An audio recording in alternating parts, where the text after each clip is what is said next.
Hello everyone. Hashtag VRSCC. V R Sumit commerce classes. मी तुमचं पुन्हा एकदा वेलकम करतोय. आजच्या व्हिडिओमध्ये आपण तुम्हाला तर अगोदर माहितीच असेल, आपण इकॉनॉमिक्स स्टार्ट केलंय. ओके, इकॉनॉमिक्स मध्ये आज आपण काय लर्न करणार आहोत तर लॉ ऑफ सप्लाय आणि जर चेंजेस इन सप्लाय आणि व्हेरिएशन इन सप्लाय हे दोन्ही मिळालं तर दोन्हीही. पण फिलहाल आपण इम्पॉर्टंट क्वेश्चन आहे लॉ ऑफ सप्लाय. आणि हा लॉ लर्न करायच्या अगोदर मी तुम्हाला स्वतः सांगेन, जर तुम्ही हा व्हिडिओ फर्स्ट टाइम पाहत असाल तर आपल्या चॅनलवरती अजून एक व्हिडिओ अपलोडेड आहे लॉ ऑफ डिमांड. तो तुम्ही पूर्ण बघा, मग तुम्हाला हा अजून एकदम सोपा जाईल. ठीक आहे, कव्हर अप एकदम इझिली होईल. हा लॉ आपला खूप फास्ट होणार आहे as far as compare to law of demand. Okay, चला स्टार्ट करूया आपण. Law of supply. आता याच्यामध्ये आपण सेम जसं लॉ ऑफ डिमांड केलेला तसंच त्याच क्रमाने first definition statement of law, नंतर टेबल डायग्राम, नंतर अजम्पशन्स एक्सेप्शन्स, हे दोन्ही बघणार आहे आपण. ठीक आहे, दोन दोनच्या याच्यामध्ये बघणार आहे पूर्ण लॉ. आता आपण काय बघणार, दोन, पहिलं डेफिनेशन आणि स्टेटमेंट ऑफ लॉ. चला बघूया डेफिनेशन काय आहे. डेफिनेशन कसली, सप्लायची. तर सप्लायची डेफिनेशन काय, बोला माझ्या मागे. सप्लाय मीन्स, बोला,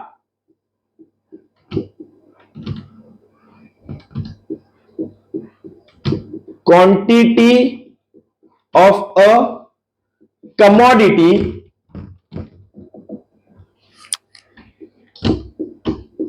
offered for a sale at a given price during a given period of time. Okay, this is the definition. ही आहे डेफिनेशन. तुम्हाला याच्यामध्ये याची नोट्स सुद्धा मिळेल. ठीक आहे, आता काय बघतोय आपण, सप्लायची डेफिनेशन. डेफिनेशन काय, डिमांडची डेफिनेशन बघितलेली. Demand is a desire back by willingness and ability to pay for the object desire. आता काय बघतोय आपण, सप्लायची definition. What is definition of supply. Supply means quantity of a commodity. म्हणजे ही कमोडिटी आहे, याची क्वांटिटी म्हणजे 1000 क्वांटिटी असेल, 2000, कळलं ना. Quantity of a commodity. कशाला सप्लाय आपण काय असंच करतोय का, ऑफर्ड फॉर अ सेल. काय करतोय आपण, हा सप्लाय काय कशासाठी ऑफर करणार, सेल करण्यासाठी, त्याच वस्तू विकण्यासाठी. So supply means quantity of a commodity offered for a sale at a given price during a given period of time. बघा, रिपीट करा, माझ्या मागे बोला, तुम्हाला आपोआप समजेल आणि पाठांतर सुद्धा होईल. बोला, supply means quantity of a commodity offered for a sale at a given price during a given period of time. Supply म्हणजे काय, supply means quantity of a commodity offered for a sale at a given price during a given period of time. समजलं? दोन वेळा लिहाल, आपोआप definition by heart सुद्धा होऊन जाईल.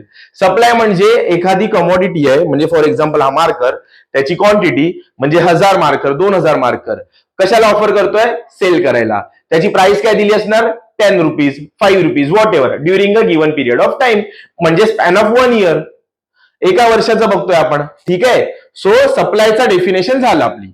कळलं? Supply means quantity of a commodity offered for a sale at a given price during a given period of time. परत, supply means quantity of a commodity offered for a sale at a given price during a given period of time. समजलं असेल तुम्हाला?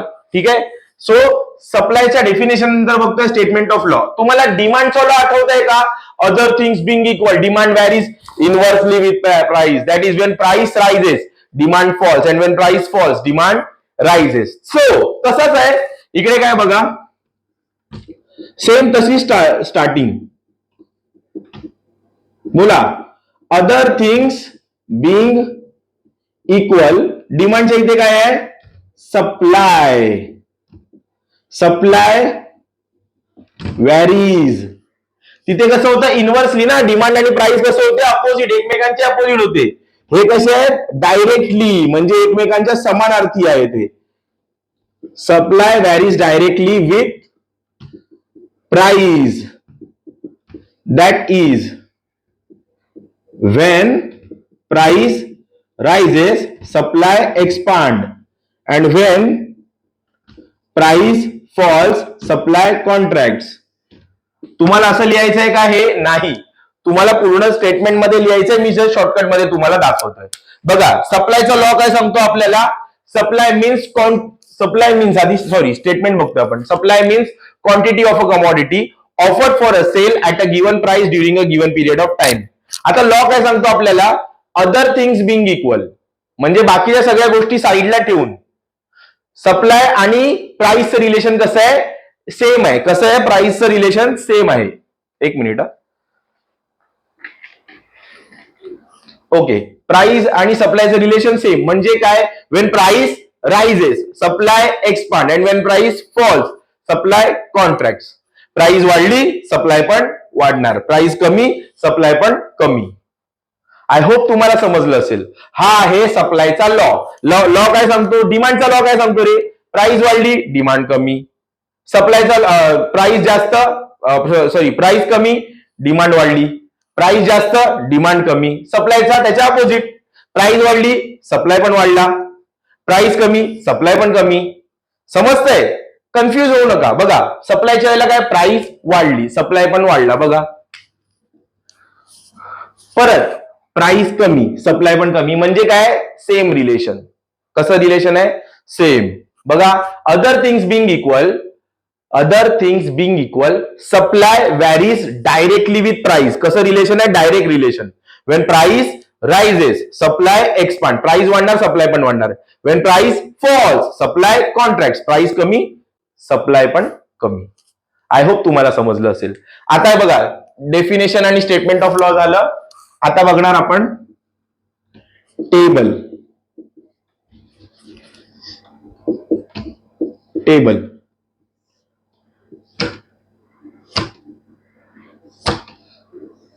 Same demand मध्ये लिहिलेला तोच. Price of mango, supply for mango. Price for mango काय? 1 2 3 4 5. ठीक आहे. Supply काय लिहायचा? 100 200 300 400 500. हे एक्झाम्पल आहे. ह्याचं एक्सप्लेनेशन पण काय लिहू शकता? Wien price is ₹1 supply for mango is rupees नाही 100 quantity. Price ₹2 supply 200, price ₹3 supply 300, price ₹4 supply 400, price ₹5 supply 500. हे झालं त्याचं एक्सप्लेनेशन. आता टेबल नंतर काय आहे? Following diagram. डायग्राम पण एकदम इझी, सेम डिमांड सारखाच आहे. ओके, इकडे काय असतो? एक्स ऍक्सिस, इकडे वाय हा ओरिजिन. ठीक आहे. इकडे काय लिहायची? हमेशा इकडे काय लिहायची? प्राइस. आणि इकडे क्वांटिटी, इकडे डिमांड नाही इकडे सप्लाय. ठीक आहे. प्राइस किती आहे रे? 1 2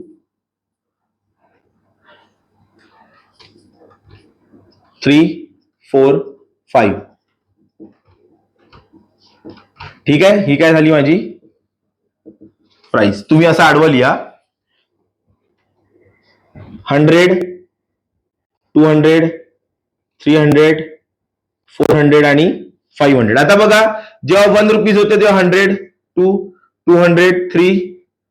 तुम्ही स्केल यूज करून करा. 4 400 5 500. ठीक आहे. थोडंसं इथून स्टार्ट करायचं, स्केल घ्यायची, पॉईंट जोडायला चालू करायचं. पॉईंट जोडला पॉईंट जोडला पॉईंट जोडला पॉईंट जोडला पॉईंट जोडला, थोडं बाहेर काढा. इथे लिहायचा एस, इथे लिहायचा एस. तिथे बघा डीडी कर्व होता, डी डी. इकडे काय आहे? S S. S S curve काय असतो? Slope upward from left to right.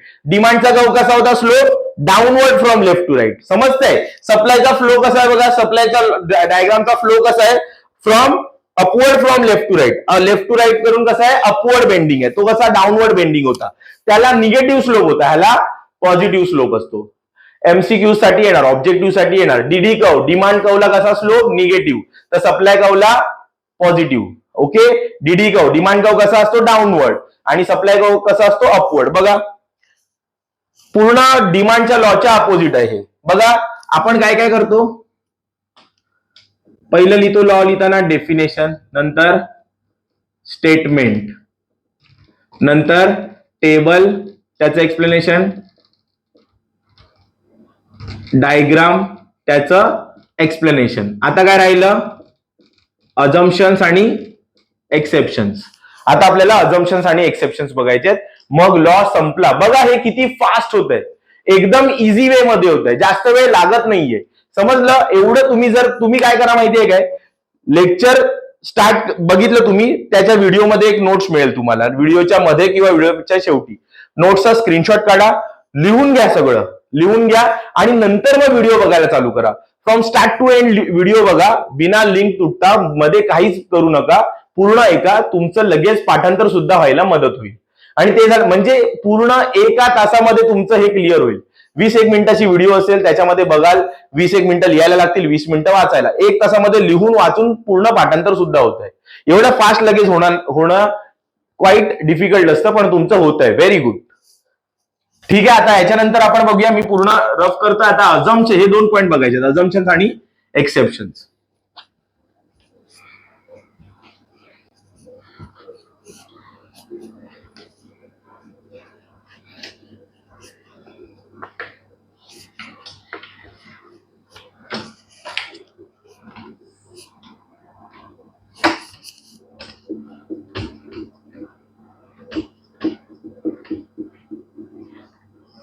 अजम्पशन्स मध्ये ना 4 पॉईंट केला तरी चालतात, तरी 5 ते 6 पॉईंट मी तुम्हाला लिहून देतोच आहे. ठीक आहे, आता बघा अजम्पशन्स मध्ये काय लिहायचंय, cost of production, method of production, weather condition, government policy, level of taxes.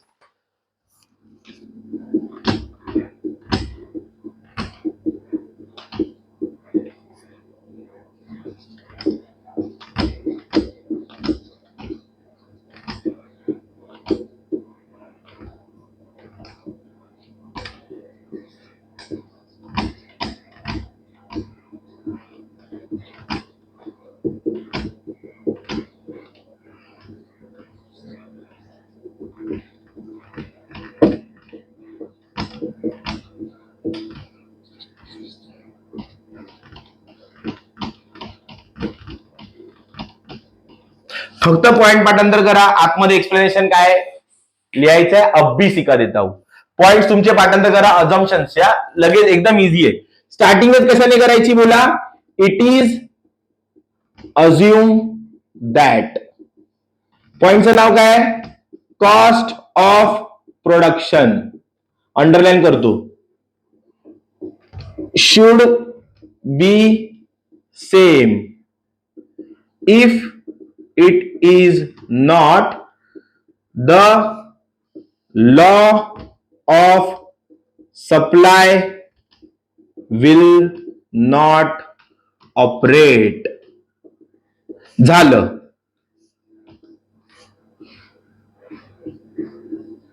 एवढा पॉइंट पाठांतर करा, एक तुमचे पुढचे पॉइंटचं एक्सप्लेनेशन पण झालं.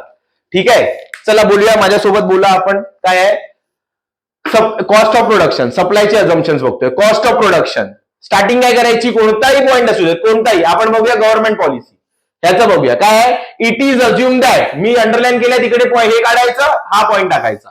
It is assume that government policy should be same if it is not, the law of supply will not operate, किंवा will not apply, किंवा विल नॉट ऍप्लिकेबल. असं ऑपरेट न लिहिता इकडे वेगळा शब्द लावा, अप्लाय लिहा, ऍप्लिकेबल लिहा, दर पॉइंटला वेगळं लिहा. बट हेच एक्सप्लेनेशन कोणताही पॉइंट घ्या, level of taxes, it is assume that, हे काढायचं, level of taxes should be same if it is not, the law of supply will not apply, will not operate, will not applicable. कळलं, कोणताही point घ्या. Method of production, it is assume that method of production should be same.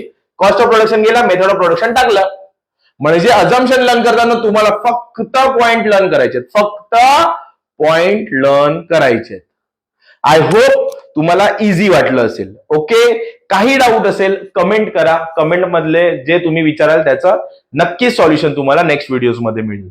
110%. तुम्ही कमेंटमध्ये फक्त विचारा हे, किंवा अजून कोणता टॉपिक तुम्हाला हवा असेल तर नक्की कमेंट करा आणि मी लवकरच तुमचा प्रतिसाद बघून माझा मोबाईल नंबर सुद्धा तुम्हाला देईन, direct mobile number. So you can contact me directly. 12वीच्या एक्झाम पर्यंत मी तुमच्या बरोबर एकदम असा असणार आहे. कोणताही प्रॉब्लेम असू देत, फक्त स्टडी रिलेटेड, बाकी रिलेटेड प्रॉब्लेम नाही, स्टडी रिलेटेड प्रॉब्लेम असू देत 12वीच्या, I will help you definitely. Okay, आता अजम्पशन झाले. आता बघूया एक्सेप्शन्स. एक्सेप्शन्स मी फक्त इकडे पॉइंट लिहितोय, एक्सप्लेनेशन मी तुम्हाला समजवतोय, नोट्स मधून तुम्हाला समजेल.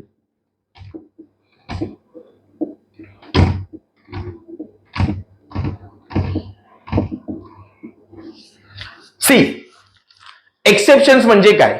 एक्सेप्शन म्हणजे लॉच्या अपोजिट. लॉ काय सांगतोय रे? प्राइस वाढली, सप्लाय पण वाढला, प्राइस कमी, सप्लाय पण कमी. पण एक्सेप्शन म्हणजे ह्यांच्या बाबतीत, इनके बारे में क्या होगा रे? प्राइस बढ़ले, लेबर सप्लाय कमी. लॉच्या अपोजिट, प्राइस वाढला तर सप्लाय कमी होणार आहे, लॉच्या अपोजिट होणार आहे इकडे, लॉ सारखं नाही, म्हणून याला एक्सेप्शन बोलतात. राईट, प्राइस वाढली, सप्लाय कमी. बघूया कसं ते. आता सपोज आपण लेबर आहे आणि लेबर आपल्याला 8 तास काम करून 500 रुपये मिळत आहेत एका दिवसाचे. 8 तास काम करून 500 रुपये. आपल्याला आपला बॉस बोलला 1 तास वाढवा, 8 तासाचे इथे 9 तास काम करा, तुम्हाला 500चे 700 रुपये देतो. करणार ना आपण? अजून बोलला भाई 10 तास काम करा, 500 रुपये देतो ना 8 तासाचे, 10 तासाचे 1000 रुपये. बोलला हा भाई करणार. नंतर बोलला 14 तास काम करा, 500 रुपये देतो 8 तासाचे, 14 तास काम करा, 2000 रुपये घेऊन जा. 2 दिवसाचे एकदाच मिळणार आहेत, 4 दिवसाचे एकदाच 14 तासात मिळणार, आपण करणारच ना. पण आता जर तो बोलला की 18 तास काम करा, तुम्हाला 3000 रुपये देतो, आपण करणार का? नाही. आपण काय करणार? भाई आता आम्ही जरा रेस्ट करतो. जर रेस्टच नाही करणार तर ते पैसे काय करणार? हॉस्पिटलमध्ये थोडी घालवणार. सो लेबर सप्लायच्या वेळेला काय, लेबर किती पण वाढवा, वेजेस किती पण वाढवा, तर ऍट द सर्टन पॉइंट पर्यंतच लेबर वाढणार. आफ्टर दॅट लेबर सप्लाय काय होणार? कमीच होणार. म्हणजे हे लॉच्या अपोजिट आहे. काय आहे? लॉच्या अपोजिट. लेबरची प्राइस वाढली पण लेबर सप्लाय वाढला का? नाही, सर्टन लिमिट पर्यंत वाढला, त्याच्यानंतर तो कमी झाला. म्हणजे हे काय आहे? Labour supply exception to the law of supply. सप्लायच्या लॉला एक्सेप्शन आहे. त्याची प्राइस वाढली तर सप्लाय वाढला नाही, कमी झाला. ठीक आहे, लेबर सप्लाय. त्याच्यानंतर बघूया सेव्हिंग. मला सांगा आपण सेव्हिंग काय करतो? बँकेत आपण पैसे सेव्ह करतो आपल्याला व्याज मिळायला. जर बँकेवाल्यांनी इंटरेस्ट, रेट ऑफ इंटरेस्ट वाढवला तर आपण सेव्हिंग कमी करणार. का रे? कारण का आपल्याला पैसे जास्त मिळणार कमी पैसे सेव्ह केल्यावरती. कमी पैसे सेव्ह केले तरी पैसे जास्त मिळणार कारण का रेट ऑफ इंटरेस्ट वाढलाय. म्हणजे जर इंटरेस्ट रेट वाढला तर सेव्हिंग कमी होणार आणि इंटरेस्ट रेट कमी झाला तर सेव्हिंग वाढणार. फॉर एक्झाम्पल, आपण 1 लाख रुपये बँकेत ठेवतोय आणि बँकवाले बोलतात 6% तुम्हाला व्याज देणार. आता बँकवाले काय बोलतात की आम्ही इंटरेस्ट रेट वाढवला, 12% देतोय तुम्हाला. किती? 12%. तर मी काय बोलीन, 1 लाखाला 6000 रुपये मिळतात, मी 1 लाख ठेवतो. मग आता मला 50,000 ठेवले तरी 6,000 मिळणार आहेत, कारण रेट इंटरेस्ट वाढला, 12% झाला. मग मी सेव्हिंग माझी आपोआप कमी केली आणि 50,000 वापरीन कुठेतरी. समजतंय का? म्हणून बँकेच्या वेळेला, सेव्हिंगच्या वेळेला लॉ ऑफ सप्लाय वर्क करत नाही. It is exception. जर रेट ऑफ इंटरेस्ट वाढला सेव्हिंग कमी होते, रेट ऑफ इंटरेस्ट कमी झाला तर सेव्हिंग वाढते. This is the fact. ठीक आहे, थर्ड पॉइंट बघूया.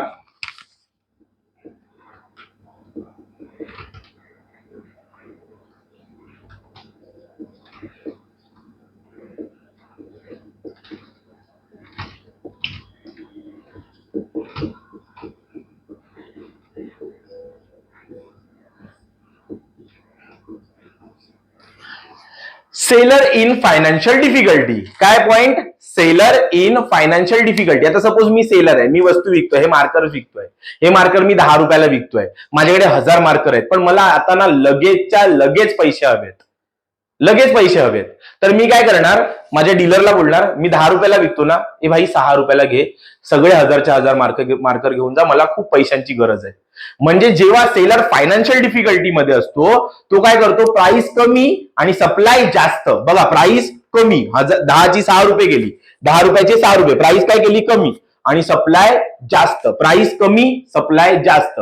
अपोजिट आहे की नाही लॉच्या, म्हणून हे काय आहे, exception to the law of supply. बघा हे तिन्ही परत एकदा बघा, तिन्ही पण लॉच्या अपोजिट आहे. लॉ काय सांगतो, प्राइस वाढली सप्लाय वाढला, प्राइस कमी सप्लाय कमी. पण इथे बघा काय सीन होतोय, इकडे लेबर सप्लाय मध्ये काय, वेजेस वाढतात पण सर्टन पॉईंट पर्यंत सप्लाय वाढतो, नंतर लेबर सप्लाय कमी. इकडे सेव्हिंग मध्ये काय, रेट ऑफ इंटरेस्ट वाढला, सेव्हिंग कमी, रेट ऑफ इंटरेस्ट कमी, सेव्हिंग वाढली. अपोजिट, लॉच्या अपोजिट. इकडे पण सेलर काय आहे, फायनान्शियल डिफिकल्टी, पैशाची जरूरत आहे, तर मार्करची प्राइस 6 रुपये केली, पैसे कमी, प्राइस कमी, सप्लाय जास्त, लॉच्या अपोजिट. आय होप तुम्हाला समजलं असेल. ओके, आता चौथा पॉइंट आहे, जरा वेगळा आहे.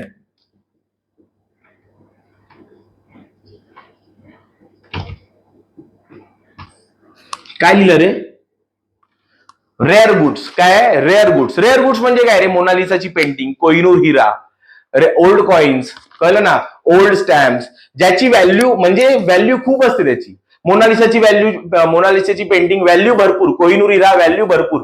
पण मला सांगा, जर मोनालिसाची पेंटिंग आता सपोज मार्केट प्राइस 1,500 करोड असेल, तर त्याची आपण प्राइस वाढवली 2,000 करोड केली, तर सपोज ही पेंटिंग आहे मोनालिसा, ही पेंटिंग आहे मोनालिसाची, तर मोनालिसाची पेंटिंग ही 1,500 करोड आहे, आता 2,000 करोड प्राइस वाढवली, ही ह्याचा सप्लाय वाढू शकतो का? अरे नाही, कारण का ही एकच आहे जगामध्ये. अरे समजतंय काय, कोहिनूर हिरा त्याच्या प्राइस वाढली, डबल झाली. सपोज तो 5,000 करोड आहे, आता 10,000 करोड रुपये झाला, त्याची प्राइस वाढली, सप्लाय वाढणार का? नाही, कारण का तो रेअर आहे. ओल्ड कॉइन असतील रेअर, आता मिळणार आहेत का ते, अजून त्याचा सप्लाय वाढणार आहे काय? नाही. So it is also exception to the law of supply. कळलं का? एवढ्या इझी वे मध्ये आपला आजचा लॉ संपला सुद्धा. बघा काय काय केलं आपण, डेफिनेशन केली, स्टेटमेंट ऑफ लॉ केला, नंतर टेबल केला, त्याचा डायग्राम सुद्धा केला, अजम्पशन केलं, त्याचं एक्सेप्शन सुद्धा केलं. ठीक आहे, अजून याच्यामध्ये मी नोट्स ऍड करतोय ह्याच व्हिडिओमध्ये. कोणती नोट्स ऍड करतोय, सेम डिमांडच्या लॉ मध्ये कशी ऍड केलेली तशीच. तिकडे काय होतं, चेंजेस इन डिमांड, इकडे काय आहे, चेंजेस इन सप्लाय, 2 डायग्राम, आणि व्हेरिएशन्स इन सप्लाय, याचे पण 2 डायग्राम, टोटल 4 डायग्राम. ह्याचा पण नोट्स ऍड करतोय. जर तुम्हाला याच्यासाठी सेपरेट व्हिडिओ हवी असेल, तुम्हाला सेपरेट याचं लेक्चर हवं असेल, याचं सुद्धा, आणि changes in demand, variations in demand, याचं सुद्धा लेक्चर हवं असेल, तर मला मेसेज करा, कमेंट करा, मी डेफिनेटली त्याच्यावरती व्हिडिओ बनवीन. पण तुम्ही नोट्स बघून सुद्धा हे करू शकता, लर्न करू शकता. एवढ्या इझी वे मध्ये मी नोट्स बनवलेली आहे, आणि तुमच्यासाठी व्हिडिओमध्ये नोट्स टाकतो सुद्धा आहे. ओके, आय होप तुम्हाला आजचा law, that is law of supply, एकदम इझी वे मध्ये समजला असेल. खूप इम्पॉर्टंट आहे, डोंट स्किप. म्हणजे काय, व्हिडिओ स्किप करा ते तुमचा लुकआउट आहे, पण डोंट स्किप म्हणजे हे law of supply, law of demand, micro macro, जे मी टाकतोय ना लेक्चर्स, ते तुमच्या लर्निंग मधून स्किप करू नका प्लीज. ते लर्न करा, व्हेरी व्हेरी डॅम इम्पॉर्टंट आहे. ओके, आज साठी आपलं लेक्चर इकडेच आपण संपवतोय. आपण पुढच्या लेक्चर मध्ये भेटू. So #VRSCC, we are Sumit Commerce Classes, signing off. Bye bye.